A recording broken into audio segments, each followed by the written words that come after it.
We live in a world where there's lots of knowledge available. Everyone wants to pursue this knowledge which is freely available, and as a result of it, everyone wants to lead, and very few are interested in following. Now, what happens as a result? This confusion and commotion. Since people feel that they have all the requisite knowledge and resources, they feel that only they should get positions of leadership. They refuse to be taught the very basics of leadership. And what is the secret of leadership, friends? Unless I follow and learn, I can never lead. If we as followers of Christ are to be witnesses and bearers of the light in the surrounding darkness, first of all, we need to be disciples of the light of the world, Jesus Christ. Mentioned in John chapter 1 verse 9 and in John chapter 9 verse 5. Now, how can I be a disciple of Jesus? Let's go to the definition of a disciple given by Jesus himself.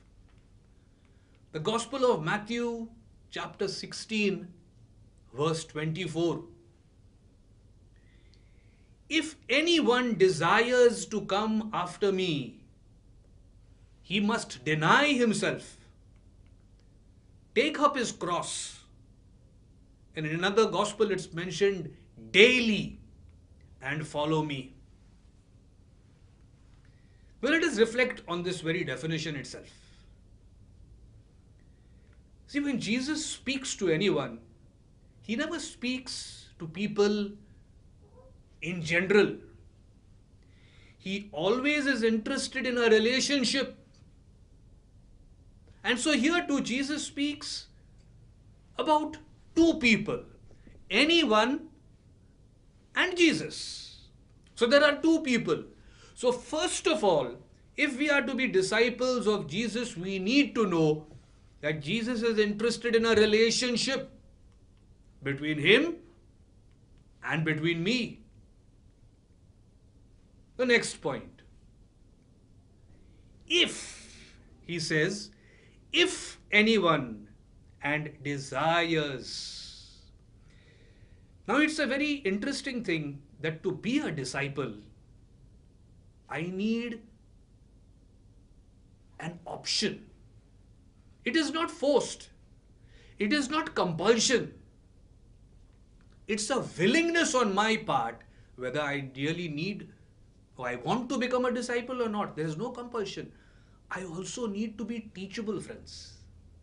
Very often, I decide that I want to become a disciple, but I go with my own ideas. I will be a disciple provided I get this, or provided it is as per my way of thinking. You see, it is an option given to me by Jesus. It's an option. And another thing is, like I said, I need to be teachable. Very often, I am selective in what I choose. Here there is no question of being selective. So, I need to be teachable and I need to exercise that option. Another point. If anyone desires to come after. So Jesus speaks about coming after him.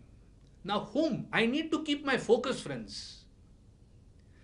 Jesus is the person whom I need to keep my focus on. I need to find out more about this person himself, from himself as well as from others. See, the point is, I may have a certain idea about what Jesus says. Very often, especially in this world, in today's atmosphere of so much of confusion, people listen to that person or they hear that person and they don't get a complete idea of what that person says because they misunderstand.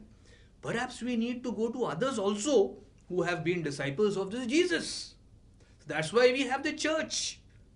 We have the church which expounds the teachings of Jesus. It analyzes and it explains it, it makes it more clear.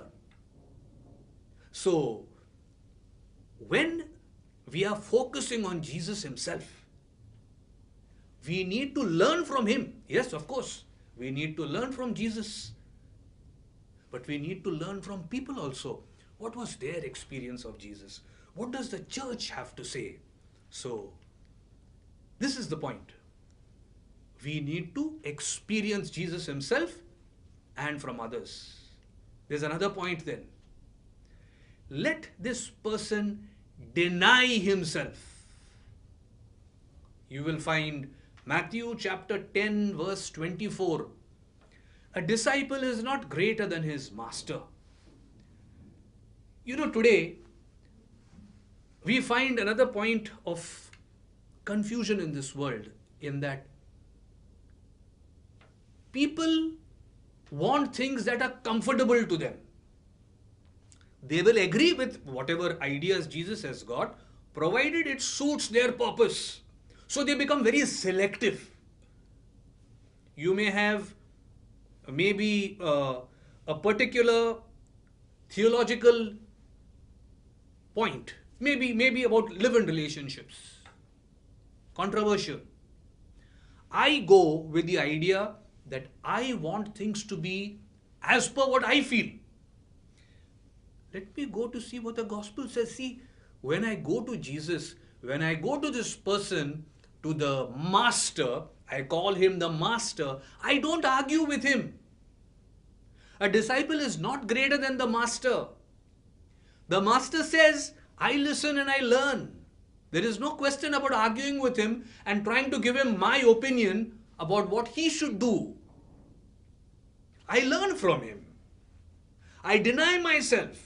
I deny my own ideas. A lot of confusion takes place today because we decide what to choose and what to give up. And then there is compromise. And then when our lives get into a mess, when we make big mistakes in life, then we ask, no, but we have gone, we have followed the church teachings, and we have done this and we have done that. And yet we have had this problem. Yeah, we've had this problem because we have been selective. The gospel is very clear. Jesus does not compromise. So when I deny myself, I deny first of all my own ways of thinking. Again, I need to realize always, as Jesus says, a disciple is not greater than his master. Then the next point comes up. He says, I deny myself, take up. He says to take up my cross, no? Now when I take up something, it means I must also keep down whatever else I'm doing. So, if my hands are full of my own ideas or some things which I am doing, I may not be able to take up the challenge which Jesus is giving me. Now, what is this taking up? There are certain things which may not come to me. Like, say, for example, a lot of people today also live a very comfortable spiritual life. I may feel that I need to sit at home and only pray and do nothing else, and everything will come to me. Jesus has a different idea altogether. He tells me to take up. I need to come out of my complacency. I need to go out of myself. Like, for example, reaching out to people. There are so many people all over the world who are badly in need of help today. It may not necessarily mean only monetary help. It may be just a word of love, of acceptance, of praise, a word of comfort. How many of us today, we take up this challenge, visit the homes for the aged, visit the clergy homes, especially, visit maybe the orphanages. Very often when we take up this challenge, we make it a one-time show. We go, we visit them, we come back and we feel very happy. What more can I do, my friends? This taking up is important again. To be a disciple of Jesus, it's an ongoing taking up. I don't take up this entire sacrifice or this entire challenge only on a one-time basis. It's a challenge. A challenge is not just once and for all. It's an ongoing challenge. So when I take up something, I need to realize that I may have to continue. There must be a follow-up. It involves pain. It involves maybe fasting, giving up something which I like very much. That brings me to the cross. He says, take up your cross. A cross is not something very pleasant. It is unpleasant. It is shameful. I need to take up this cross, friends. The cross is the cross of shame, but it is also the cross of victory. Unless I take up this cross, there is no resurrection. The cross could be in the form of someone at home whom I need to tolerate, my neighbors, somebody who's done wrong to me. I need to take these people up, not avoid them. Very often, especially in the spiritual realm, what we do is we avoid a problem. The best way to deal with a problem, friends, is to confront it. If there is the cross, Jesus accepted the cross willingly. He says, no one can take my life unless I give it willingly. I give it willingly. So even me, when I accept the cross, I accept this cross willingly. I do whatever I am doing, the joy in my heart. I know from my own personal experience, friends, the more I give, and I'm not talking only about material, even about myself, the happier I feel. It's beautiful to give. Receiving is not so important, but giving. I realize today what my master must have felt when he gave up everything and his very life. It must have been such a freeing experience, knowing that he had nothing for himself. That everything that he ever had, he gave to others. What a beautiful, wonderful example it is for us. So if it is the cross, good enough. I need to embrace this cross. I need to go and accept those people perhaps whom I don't like very much. I may have to perform some activities in my house which I don't like very much. Maybe among married couples, what is that cross? A man giving up his ideas that he's the boss. He doesn't need to go to the kitchen to help his wife. Children, they are studying. Studying is very important. They don't have to help their parents. Parents, very important. They have to show their authority to the children. This isn't it. This is not the cross. The cross is going beyond my own selfish way of living. I need to take up this cross, friends. The cross could be all these and more. It could be even my neighbors. Very often, I have observed that there are people who I meet every day and they just pass me by. Now when I decide just to hello them, they don't hello me. But it is said that a person who does not smile needs the smile the most, because that person is hurting, that person is grieving, that person is alone. That person needs the smile. So what I can do is, it doesn't mean that I go and give him such a long, broad smile, as though it's like a knowing sort of a smile, nothing of that sort. But a nod, a word, yeah, I acknowledge that person, a good morning. I tell you, more often than not, these people respond, and later on you realize what genuinely nice people they are. It's a cross. It is something which I take up. I take up this cross of trying to greet this person whom everybody else shuns because that person is not responding. That person is, a very strict sort of a person, a very passive face. So, the cross could mean many other things, friends. We need to know what's this cross which we need to take up.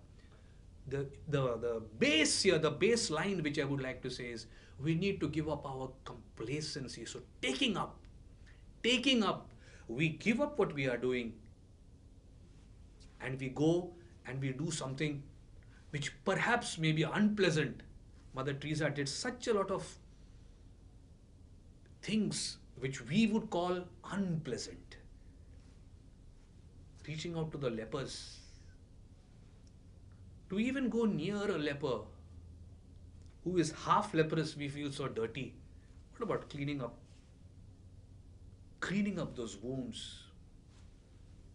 Taking off the filth from their bodies. What a sacrifice that is. Taking up the cross. Maybe we cannot go up to that extent. Maybe we need to be a little bit more spiritual perhaps. We need more of God's anointing to do something, but we ask Him. He will give it to us. He will give us that grace to go and do what we need to do, to take up that cross. But I need to accept that willingness. That's what I say, no? I need to give up my own ideas. No, I will take up, but that but is a problem. I will take up that thing, but provided. There is no provided. Jesus put no provided at all in His love for us. He gave up His very self. He gave up His comfort. Foxes have their holes and birds have their nest. But the Son of Man has no place to lie down. So beautiful. Jesus, the Son of God, to whom the entire creation owes its existence, He has no place to lay down His head. What about us? When Jesus says He Himself, He is the master and He doesn't have time to rest. What about us? That's the point about discipleship. We need to follow the master. This is the next point. Take up your cross and follow me. I cannot follow unless I give up. That's important. Follow. I am going in a certain direction. Now to follow somebody else, I need to give up my direction and follow that person's direction. I need to give up. Just like at the beginning I had said, my ways of thinking, but it may even be my activities which I am involved in. I need to give up those activities. And then I can follow Jesus. So following definitely means giving up something else. I cannot take up unless I let down whatever I already have. And that involves everything. And when it comes to Jesus, there is no compromising. There is no half-hearted following of Him. It must be a total and a complete commitment. Today, we face so many challenges in trying to follow Jesus. We face challenges day in and day out in our thoughts, in our words, in our behavior. And the world doesn't like Jesus. The world never liked Jesus even when He was there on this earth. You tell me when there was a period in history where people loved Jesus very much. A few people loved Him. But a vast majority of people felt that He was too outspoken. He was beyond what they could understand. So friends, people when they hated Jesus Himself, He tells us in this Gospels, no? If they hated me first, they will hate you. If they stoned Jesus, they will stone us because he is the master. If we are going to follow Jesus, if we are going to be his disciples, we are going to be like him. People will misunderstand us. Again, you have the gospel there today, which speaks about a father-in-law against the daughter-in-law, the mother-in-law against the daughter-in-law, and the father against the children against the parents. What does it mean? It doesn't mean that there's going to be fights in the house. The first thing is the attitudes. In the same house, you may find two people, both of them believe in Jesus. But there is one person who has understood what Jesus is saying, and the other person has understood what Jesus is saying in their opinion. So then what happens? There is a vast problem in their understanding. The person who has their own opinion, using the gospel or using Jesus' teachings to implement their own agendas, they will not understand the person who is living by the Spirit, by what Jesus actually meant. So that is where the confusion comes. So friends, we need to understand that Jesus is the way. We need to follow him. And when we follow him, be sure that there's going to be persecution. There's going to be a lot of trouble. When there is no trouble, that's not the cross. That means I'm really living a very peaceful, comfortable, cushy life. Difficult. Why? If I'm going to help somebody also, I may get persecuted. They may misunderstand why I'm helping them, or they may misunderstand what I'm trying to tell them. I find that very often happening. I go and try and they ask for help and I try and help them, and then they misunderstand my words.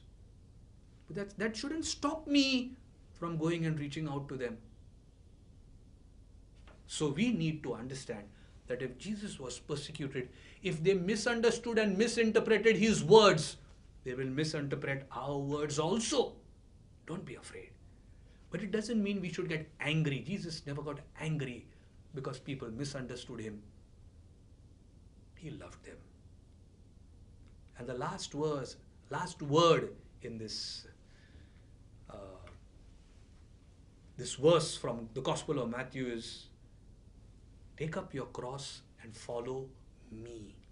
Jesus speaks about himself. John chapter 14, verse 16. I am the way, the truth, and the life. Jesus speaks about following him. Him, friends. There is no one else except Jesus. I said at the beginning again, the focus, whom I am focusing on.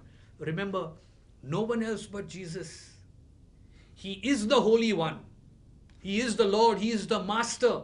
I follow him.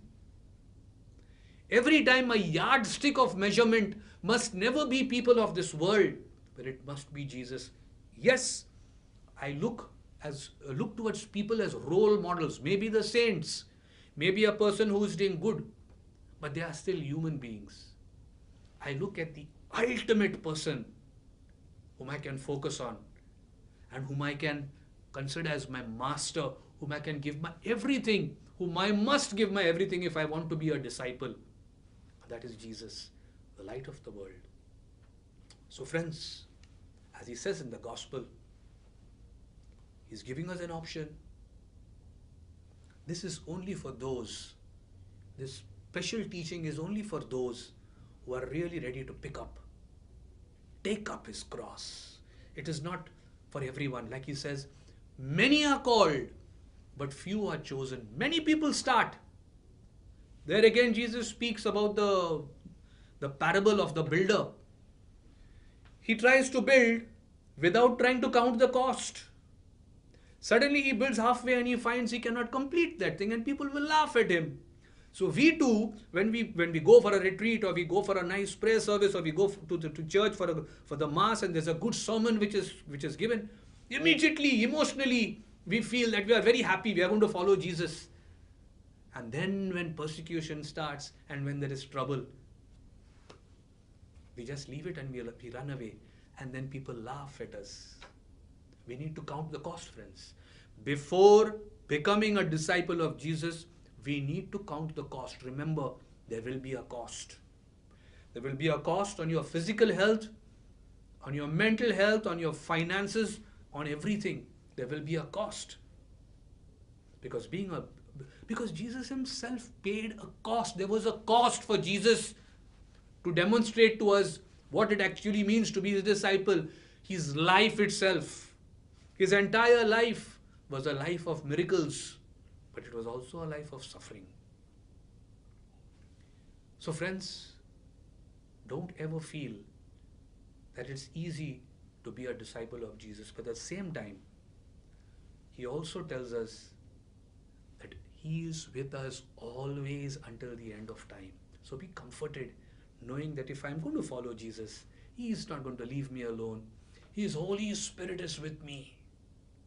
His Holy Spirit will counsel and guide me, and he will give me the strength. He will never leave me alone.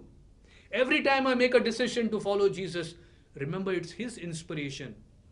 He will guide. He will empower. He will send me ahead to be a true disciple of Jesus, to take up his cross and to follow him. Amen. God bless you.